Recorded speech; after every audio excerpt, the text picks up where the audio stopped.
Hello and welcome to another edition of another book review. This week I'll be reviewing John Truby's nonfiction work, The Anatomy of Story, The 22 Steps to Becoming a Master Storyteller. This book came out in 2007.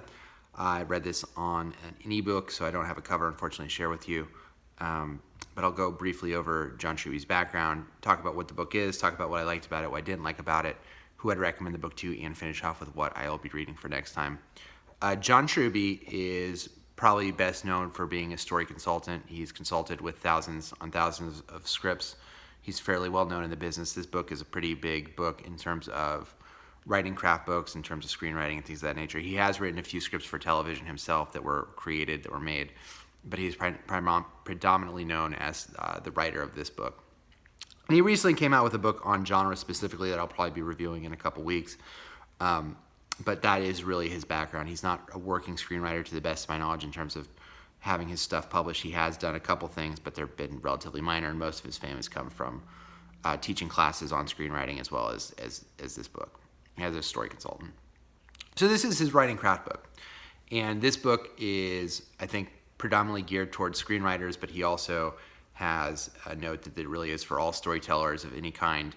And he gives you 22 steps that you should use in order to create powerful stories.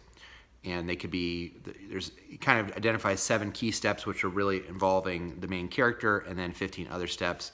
The 7 key steps include things like the desire, who your main character's opponent is going to be, and things of that nature. So a lot of the book is really him going into depth of what these 22 steps are and how you can use them in order to create a powerful story. He gives a lot of different examples of different types of media, a lot of really old examples, which I'll talk about in a little bit, but also pretty in-depth examples on a few different things. Tootsie, LA Confidential, The Godfather, Meet Me in St. Louis are kind of the big ones. Star Wars also comes up, Casablanca. So some pretty classic examples, and he shows how you can use these steps in order to create stories like that. So it essentially is a writing craft book in the sense of understanding how these elements combine to make a powerful story. So a couple of the concepts in the book that I liked is he kind of talks about 2 different legs of a story, meaning 2 different ways that characters can grow throughout your story. Your main character can grow through learning or through action. If you're writing something that's more of a learning growth, you're looking at something that's more of knowledge, and like a detective novel would be, or a detective story would be similar to this. And obviously, if someone's going through action, then you're getting acting, then you're getting closer of an action story. So I thought that was kind of an interesting concept. The different concept of need versus desire, that sometimes gets conflated with each other, and I think he does a good job of explaining how those things are different. He does a good job explaining how side characters can be used to create parallelism in the book, in your story. I'm going to be using the word book throughout this because I look through this through the lens of someone who writes books or novels. And so I looked at this through a prism of someone writing novels. So if I slip and say book instead of story, I apologize. But so it talks about how side characters can be used in order to, and what purpose they serve in the story, how parallelism can be used to comment on the main character and what the main character is trying to do. There's a section on kind of the variations of moral arguments that I thought was kind of the best part of the book.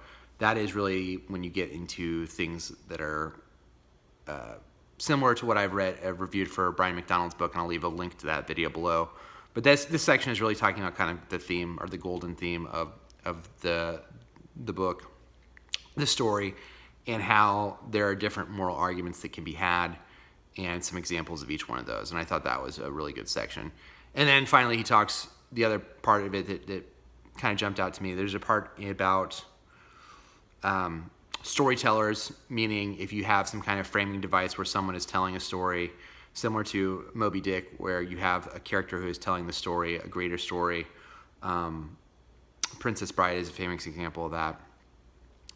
And he basically says, if you are using a storyteller device to tell the story, there has to be a reason for this. And this jumped out at me because I watched a movie, and the movie Hustlers came to my mind, because this is an example of something where there is a a framing device that doesn't really add anything, in my opinion, to the story, and just kind of calls attention to itself. And he kind of calls that out as a bad example of storytelling, and how that you really need to have some kind of reason or deeper value to have a storyteller. It has to resonate with the audience. There has to be a reason for it. So I thought that was good. I watched the video of Lisa Wrights, who is another YouTuber. She has reviewed a lot of writing craft book, and I did watch her video for this, I don't know, 6 months ago or a year ago. And so I did have a little bit of a preconceived notion about this book, and I ended up kind of landing where she landed, where I felt this book was, I thought there were some good parts of this book, but I thought the book was very, very dense. She was clearly bothered by John Truby's tone, and I was less bothered by the tone. The tone is very professorial. If you want a writing craft book that's very much like a textbook, then this is probably something that would be more towards your liking. This is kind of very different than Save the Cat Writes a Novel, which I'll also link to my review below. I reviewed that a couple of weeks ago. This is John Truby is a professor. I don't know if he is a professor. I mean, he teaches, but I don't know if he's officially a professor. But the tone is very professorial, and this is the way it is, and you got to do this, then do this, then do this, then do this. And a lot of the book are questions and diagrams, and just making sure that you've kind of checked off all these boxes that Truby feels that you need to do to write his story. And my reaction to that is someone who acknowledges that if you, again, coming from the lens of someone who writes novels, there may be people that this is useful for. But for me, in reading this, the overall feel of the book is just like drinking out of a fire hose. It was just a lot of information coming at once. He doesn't always do a particularly good job of explaining some of his concepts. He uses similar concepts and just kind of renames them in a way that I felt was a little frustrating sometimes. So just to give you an example of something where he makes a declarative statement, he says, movies with moral messages are better, and they do better at the box office. And I just went, John Truby, I know you're not doing any deep research on this. I think you just kind of pulled that opinion out of the air, which is fine. But it just struck me as one of those things where he just kind of says things, and you're like, I guess so. And another thing where, again, coming from someone who is looking at through a lens of novel writing, he at one point says, the premise is the most important thing that you're going to have to create. And I said to myself, well, that's probably true in film. I can see that being much more important in film and selling film and getting films off the ground than in novel writing, where your premise, your like one-line description of it, isn't necessarily going to be the most important thing. In many one-line premises for very great literary novels, for instance, they wouldn't get approved in Hollywood because they wouldn't be interesting, but the execution is there. And so, some of those things I think were maybe more true in film than in other mediums. There's a couple concepts, like I said, that were confusing. What he calls the designing principle was something I struggled to really grasp what he was talking about with that and why that was important.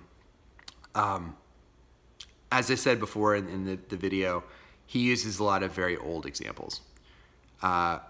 This book came out in 2007. If you're not familiar with the film Tootsie, which I had never seen, it was made before I was born. I think it won Best Picture, but I've never met anybody in the world of cinema who loves Tootsie as much as John Truby loves Tootsie. And he uses an example over and over and over again. And so if you're not familiar with the movie, just know that is something that he uses as an example all the time. And some of these examples, I understand to some degree. Casablanca is a classic. Star Wars, The Godfather, those things are all, whether or not you personally like the movies or not, I think those are considered classics. And people note them with some reverence. He does use Harry Potter at one point. He uses Ulysses by James Joyce. L.A. Confidential, he goes into some depth with some of the concepts. But he uses Tootsie all the time. And I felt like, I realized that movie won the Best Picture, but I was sitting there going, there's got to be another movie more recently than Tootsie for you to use as an example. And that was some of the frustration. Even this book coming out in 2007, I think he could have used some more frequent, more recent examples for some of this stuff, and which kind of led me to one of my biggest frustrations with the book. Two big frustrations.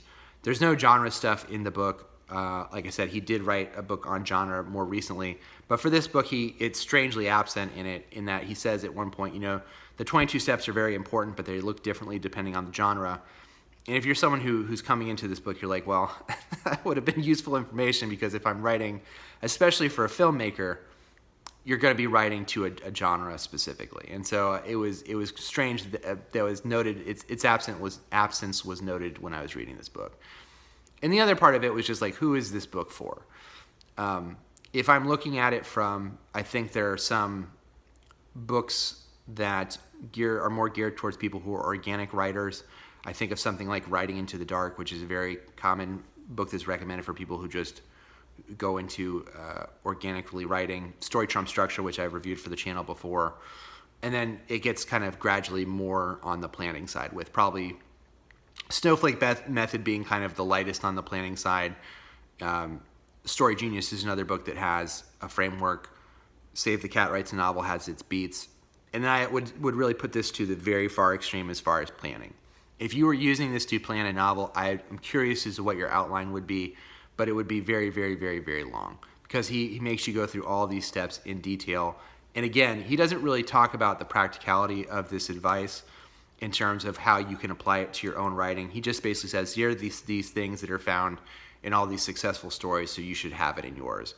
And so reading it, I was questioning if Truby has worked with novelists or worked with screenwriters before, and when doing so, how does he have someone who's just starting out? Do they use that then? Do they write a rough and then come back and apply to it?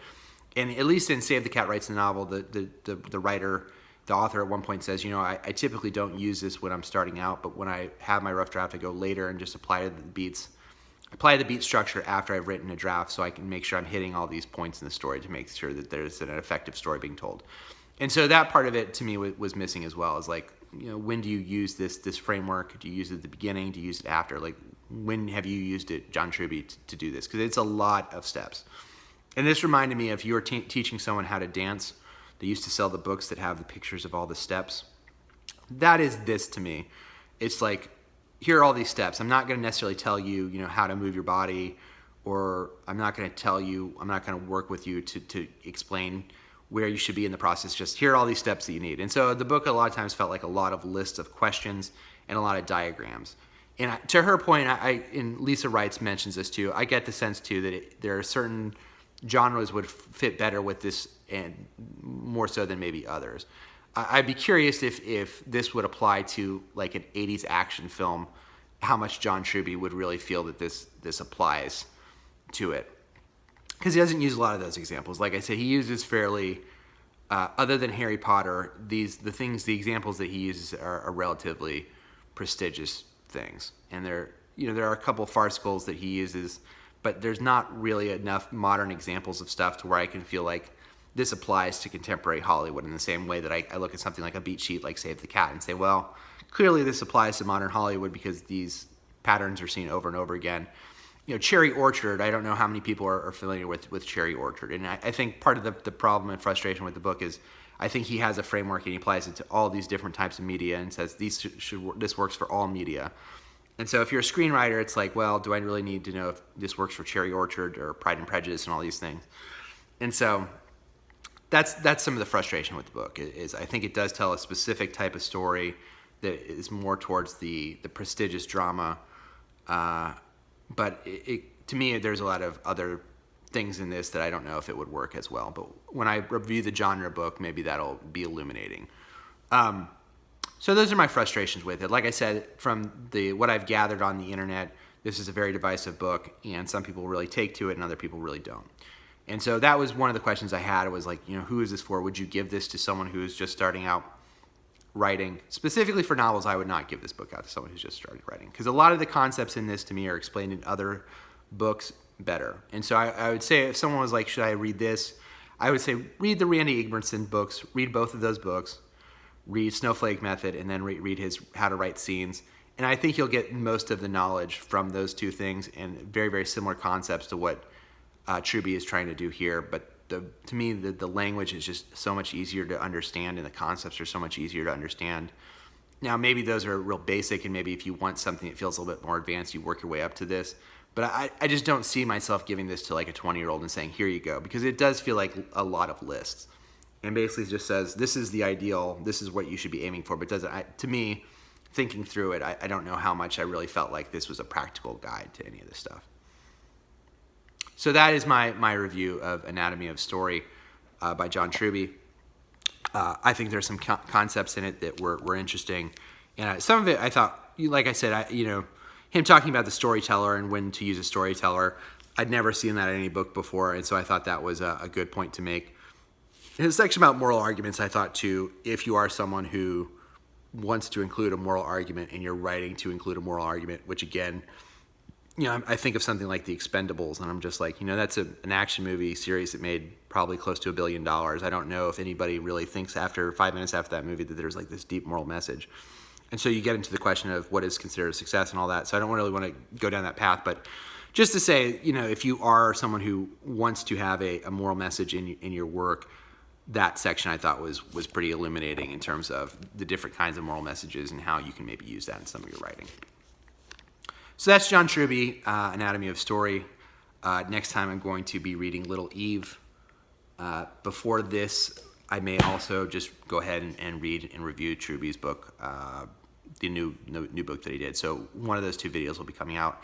If you've enjoyed this video, please, if you haven't, please like the video, subscribe to the channel, and I'll leave links to a bunch of writing craft books that I've reviewed before so you can check all those out. So until next time, bye.